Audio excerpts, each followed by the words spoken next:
भोपळ्याला छान असं खिसून घ्या, वरचं सालपट पूर्ण काढा.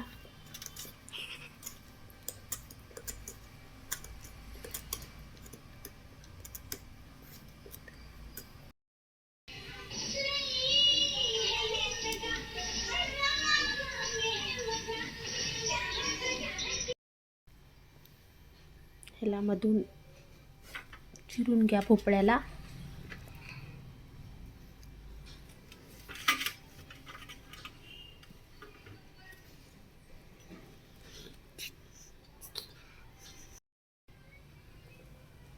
हे बघा, आपला भोपळा छानपैकी मध्यभागी ते चिरला. आता त्याच्यात छोट्या छोट्या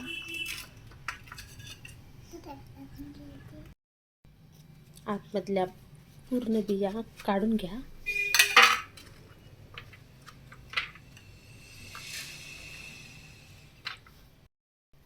छानपैकी याचे छोटे छोटे असे काप बनवून घ्या.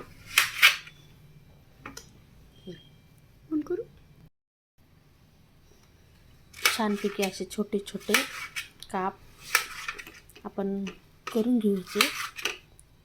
हे बघा, छान भोपळा मस्त दिसतोय. हे पहा, आपल्या पूर्ण फोडी भोपळ्याचे झालेले आहेत. हे कुकरमध्ये टाकून घ्या पूर्ण. बघा किती भोपळ्याचे किती सुंदर आणि मस्त फोडी झालेले आहेत. जास्त हे पूर्ण कुकरमध्ये ॲड करा, टाकून घ्या. आपण गॅस ऑन करू.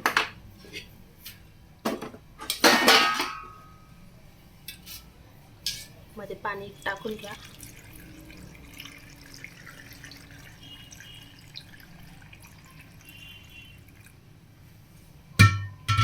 आपण पाणी टाकून घेतलेलं आहे कुकरमध्ये.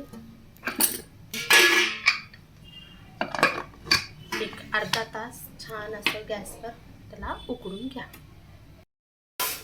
भोपळ्यातलं पूर्ण पाणी असं काढून घ्या. गरम सगळे असं नितळाव पाणी पूर्ण. थोडं पण पाणी राहू नये मध्ये. सर्व भोपळ्याच्या फोडी कुचकून घ्या.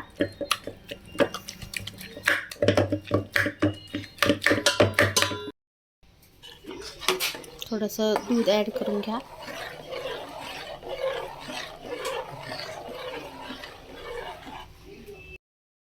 एका भोपळ्याला अर्धा लिटर दूध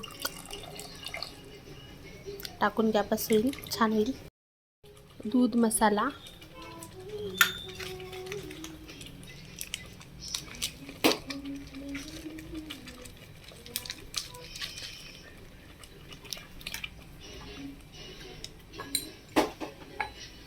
विलायची,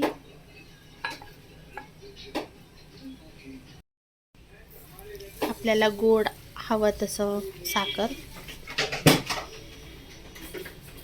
कोणाला सपक लागते, कोणाला गोड, आपल्या आवडीनुसार. छान असं एकजीव होण्यासाठी छान हलवून घ्या. 15-20 मिनटं त्याला छान असं शिजून घ्या. आपण महालक्ष्मीला आणलेला भोपळा, आपल्याला टेन्शन येते का आपण त्याचं काय करावं असं. तर असं बाळांनासुद्धा, लेकरांनासुद्धा खूप आवडते. एवढी छान आपण खीर केलो. एकदम बघा, सॉफ्ट सॉफ्ट छान असं. हवं तर तुम्हाला मिक्सरमध्ये सुद्धा काढून घेऊ शकता तुम्ही. गणपती बाप्पाला, स्वामीला आपण नैवेद्य दाखवून घेऊ. करतो अरे थांब ग. आपली खीर तयार. सगळे तुटून पडलेत खीरवर.